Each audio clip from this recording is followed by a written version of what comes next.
ஸ்ரீமதே ராமானுஜாய நமஹா. ஸ்ரீ கோவில் கொங்கிராச்சான் திருவடிகளே சரணம். இன்னைக்கு கைஷிக ஏகாதசி. இந்த கைஷிக ஏகாதசி சர்வ பாபங்களையும் போக்கக்கூடியது. இந்த கைஷிக புராணத்தை யார் சொல்றாளோ இல்ல கேட்கறாளோ அவளுக்கு சப்த ஜென்ம பவேத் விப்ரஹா, இந்த 7 ஜென்மால நாம பண்ணிருக்கக்கூடிய பாப்பங்கள் எல்லாம் நசிஞ்சு போறது அப்படின்னு சொல்லி விசேஷமா நமக்காக அனுகிரகம் பண்ணியிருக்கார். கைஷிக புராணம் துவாதசியோட நாளோட மகிமையை கூட சொல்லக்கூடிய ஒரு புராணமாகும். கைஷிகம் அப்படிங்கிறது ஒரு வகை பண். அதாவது வராக அவதாரத்துல பூமாதேவிக்கு வராக பெருமாள் இந்த விசேஷமான கைஷிக புராணத்தை உபதேசம் பண்ணியிருக்கார். இது திருநெல்வேலி மாவட்டத்துல நாங்குநேரி அப்படிங்கிற விசேஷமான ஒரு திவ்ய தேசம். திருக்குறுங்குடி, அதுக்கு மேல மலை மேல நம்பி இருக்கார். திருவடிவழகிய நம்பி அப்படின்னு கூட அவருக்கு திருக்கோவில். அந்த நம்பி பெருமாள் மேல ரொம்ப பக்தி கொண்டவர் தான் பாணர் குலத்தை சேர்ந்த நம்பாடுவார் அப்படிங்கிறவர். அவரோட அந்த பக்தருடைய ஒரு பெரிய ஒரு கல்யாண குணம், அந்த பக்தருக்கு இருக்கக்கூடிய சத்வ குணம், அதையெல்லாம் விசேஷமா கூறுறதுதான் இந்த கைஷிக புராணம். இந்த கைஷிக புராணத்தை 500 ஆண்டுகளுக்கு முன்பே நாராயணன் குறுங்குடி காந்தம்மாள் அப்படின்னு இருக்கக்கூடியவாளா, அந்த ஊர்ல இருக்கக்கூடியவாளா நாடக வடிவுல ரொம்ப நாளா இயற்றி நடித்து வந்திருக்கா. கால மாற்றத்தினால இந்த நாடகம்லாம் அழிஞ்சு போயிடுத்து. இது உண்மையாலுமே அங்க நடந்த கதை. இந்த விசேஷமான கதை அங்கதான் நடந்திருக்கு. வடமொழி வராக புராணத்துல இந்த செய்தியை சொல்றார். 92 ஸ்லோகங்கள். இந்த விசேஷமா இதனை பட்டர் தமிழ் உரையாவும் எழுதியிருக்கார். இந்த உரையில ஒரு பகுதி மட்டும் சொன்னாலே நமக்கு இந்த கதையோட பூர்ணம் புரிஞ்சிடும். தமக்கு பாடுவான் பெரும் பேரு சொல்லுகிறோம், யாவன் ஒருவன் கார்த்திகை மாசத்து சுக்லபக்ஷத்வாதசி அன்றைய தினம் நம்முடைய சன்னதி முன்பே இந்த கைசிக பெருமையை வாசிக்கிறான். யாவன் ஒருவன் கேட்கிறான், அவர்களும் சூழ்ந்திருந்தேத்துவார் பல்லாண்டே என்னும் சொல்லுகிறபடியே நமக்கு பல்லாண்டு பாடிக்கொண்டு ஆத்மானுபவம் பண்ணி கொண்டிருப்பார்கள் காணும் என்று நாச்சியாரை பார்த்து பெருமாள் அருளி செய்தார். இப்படி அருளி செய்த வார்த்தை கேட்டு நாச்சியாரும் பயணத்தால் உண்டான இழைப்பெல்லாம் தீர்த்து இக்கரண ரூபமாய் இருப்பதொரு உபாய வைபவம் இருந்ததடியேன் என்று கிருதார்த்தையானால். அதாவது என்ன இதோட தாத்பரியம் அப்படின்னு கேட்டோம்னா, இந்த நம்பாடுவார் அப்படிங்கிறவர் பரம பக்தர். அந்த காலத்துல என்ன விசேஷம் அப்படின்னு கேட்டோம்னா, சன்னதியில ரொம்ப பெருமாளுக்கு பக்தி ஸ்ரத்தையா அந்தணர்கள் அவளுடைய கர்த்தவியங்களை விடாம ஸ்ரத்தையா செஞ்சுட்டு இருந்தா. வேதங்கள் ஓதுறது, யஜ்ஞங்கள் பண்றது, அதுக்கப்புறம் பெருமாளுக்கு திருவாராதனம் பண்றது, இதுல எல்லாம் குறை இல்லாம பண்ணிட்டு இருந்தா.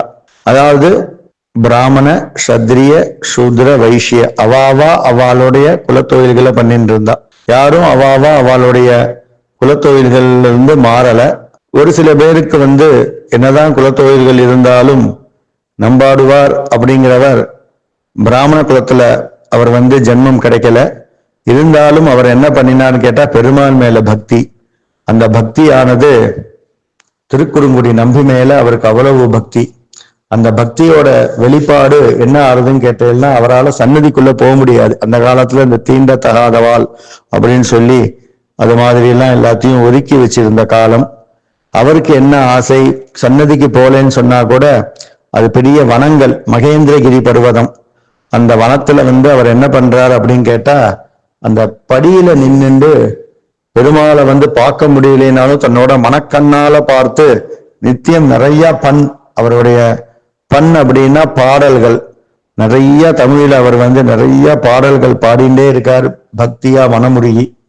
இதே மாதிரி ஒரு நாள் கைஷிக ஏகாதசி, இந்த ஏகாதசி வர்றது. இந்த ஏகாதசி தினத்தன்னைக்கு அவர் நம்பாடுவான் இந்த மகேந்திரகிரி பர்வதத்தில் இருக்கக்கூடிய திருக்குறுங்குடி நம்பிய பாடுறதுக்காக வரார். ஏகாதசி அன்னைக்கு அவர் பூர்ணமா உபவாசம் இருக்கக்கூடியவர் வேற.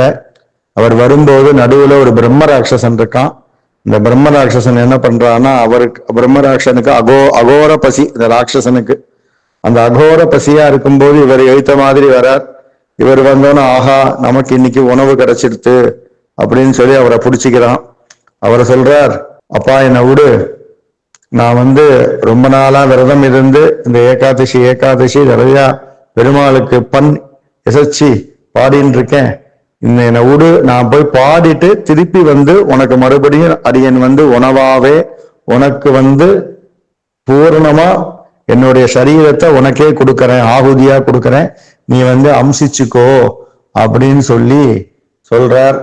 ஆனா பிரம்மராட்சசன் என்ன சொல்றான் அப்படின்னு கேட்டேன்னா, என்னைக்குமே மனுஷனோட வாக்கு மட்டும் பொய்யானது. மனுஷனுக்கு நாக்குல நரம்பே இருக்காது, சொல்றதெல்லாமே அசத்தியம். அதனால உன்னை நான் விட்டேன் அப்படின்னா நீ இப்படியே போய் அந்த மழை பெய்யா அந்த பக்கம் எங்கேயாவது தப்பிச்சு போயிடுவ. அதனால நான் உன்னை விடமாட்டேன், நீ எனக்கு கிடைச்சிருக்கிற ஆகாரம், இதுவும் பகவானுடைய ஆக்ஞை தான், அதனால உன்னை நான் அம்சிக்க போறேன் அப்படின்னு விடாப்படியா சொல்றான். இவரும் விடாப்படியா சொல்றார், இல்ல மனுஷாள்கள் வந்து மனுஷர்கள் எப்படி வேணா இருக்கலாம், ஆனா நான் அப்படி இல்லை, அடியேன் அப்படி கிடையாது, சொன்ன வாக்க கண்டிப்பா காப்பாத்துவேன், என்ன நீ விடு, நான் வந்து திருப்பி வந்து உனக்கு வந்து மறுபடியும் உணவாக ஆறேன், நீ புஜிச்சுக்கோ அப்படின்னு சொல்லி திருப்பி விடாப்படியா சொல்றார். சொன்னதுனால அரகுர மனசோட அந்த பிரம்மராட்சசன் என்ன பண்றான்னு கேட்டேன்னா நம்பாடுவான விட்டுறார். நம்பாடுவான் கிளம்பி பொறுமையா நடந்து மலையில இருக்கக்கூடிய மலை நம்பிய போய் சேவிக்கிறார். சேவிச்சு அவரையும் அறியாம இசைச்சு நன்னா பாடுறார்.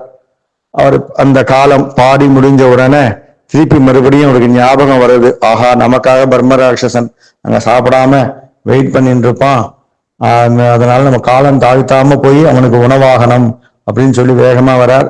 அப்ப பெருமாளே ஒரு வயோதிகனா வேடம் போட்டுண்டு எழுத்த மாதிரி வரார். வந்து அப்பா அந்த பக்கம் போகாத, அங்க ஒரு பிரம்மராட்சசன் நிக்கிறான், அவன் என்ன பண்ணுவான் கேட்டேன்னா உன்னை வந்து பிடிச்சி ஆகாரம் பண்ணிடுவான், அவனுக்கு உணவாக்கின்றுவான், இப்படியே கிளம்பி இந்த பக்கம் ஐயா ஓடிப்போ, உன்னோட உயிரை காப்பாத்திக்கோ அப்படின்னு சொல்லி பெருமாளே அவருக்கு ஒரு மார்க்கத்தை காமிக்கிறார். அப்போ அவர் சொல்றார், ஏற்கனவே சத்திய வாக்கியம் அப்படிங்கிறது ரொம்ப முக்கியம், அவனுக்கு நான் வாக்கு கொடுத்துருக்கேன், என்ன வாக்குன்னு கேட்டா என்ன நீ விடு, பெருமாளுக்கு நான் பண்ணி எசைச்சிட்டு உடனே வந்து உனக்கு நான் வந்து அம்சையாறேன் அப்படின்னு சொல்லியிருக்கேன், அதனால கண்டிப்பா வாக்கு வந்து பொய்யாக கூடாது, அதனால வந்து கண்டிப்பா அடியேன் போய் அவனுக்கு பிரம்மராட்சசனுக்கு உணவாக ஆக போகிறேன், நீங்கள் எங்கள் பாதையை விடுங்கள், நீங்க போங்க, அடியேன் போய் அவருக்கு உணவாக போறேன் அப்படின்னு இவர் சொல்றார். அப்ப எவ்வளவு சத்தியம் இவர்கிட்ட இருந்திருக்கு நம்பாடுவான்ட்ட. உடனே நம்பாடுவானும் கிளம்பி அங்க போறார். பிரம்மராட்சசன் அங்க வெயிட் பண்ணிட்டு இருக்கார். பிரம்மராட்சசனுக்கு ஆகாரமா போறார். அப்புறமா பெருமாள் வந்து அங்க அனுகிரகம் பண்ணி விசேஷமான நம்பாடுவான வந்து தன்னோட வைகுந்தத்துக்கு அழிச்சின்னு போறார். பிரம்மராட்சசனுக்கும் அந்த சாபமானது அவனுக்கு வந்து அன்னைக்குதான் வந்து அந்த சாபத்துல இருந்து விடுபடுறான். அதனால இந்த விசேஷமான கைசிக புராணம், கைசிக ஏகாதசி, இந்த மகாத்மியத்தை கேட்கிறவாளுக்கும் சரி, இது வந்து வராக புராணத்தில் இருக்கக்கூடிய விசேஷமான சம்பாதம். பட்டர் சொல்லியிருக்கார், ஸ்ரீ பராசர பட்டாரியா ஸ்ரீரங்கேஷ புரோஹிதா ஸ்ரீவத்சாங்க சுத ஸ்ரீமான் ஸ்ரேயசே மேஸ்து பூயசேன்னு இந்த விசேஷமான கைசிக ஏகாதசி அன்னைக்கு இதை கேட்கிறவாளுக்கும் சொல்றவாளுக்கும் பெருமாள் வந்து நித்திய லீலா விபூதியான நித்திய சூடி கைங்கரியத்தை கொடுக்கிறார். அம்புஜவல்லி தாயார் சமயத்த பூவராக பெருமாள் நமக்கு பூர்ணமா அனுகிரகம் பண்றார் அப்படிங்கிறது இந்த கதை மூலமா நமக்கு தெரிகிறது. பக்திங்கிறது ரொம்ப முக்கியம். அது ஸ்ரத்தையோடு இருக்கக்கூடிய பக்தியா இருக்கணும்.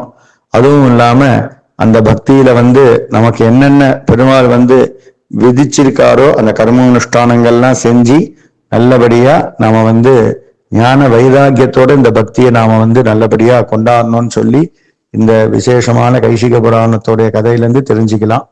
அடியேன் ராமானுஜதாசன், கோவில் கொங்கிலாச்சான், திருவடிகளே சரணம்.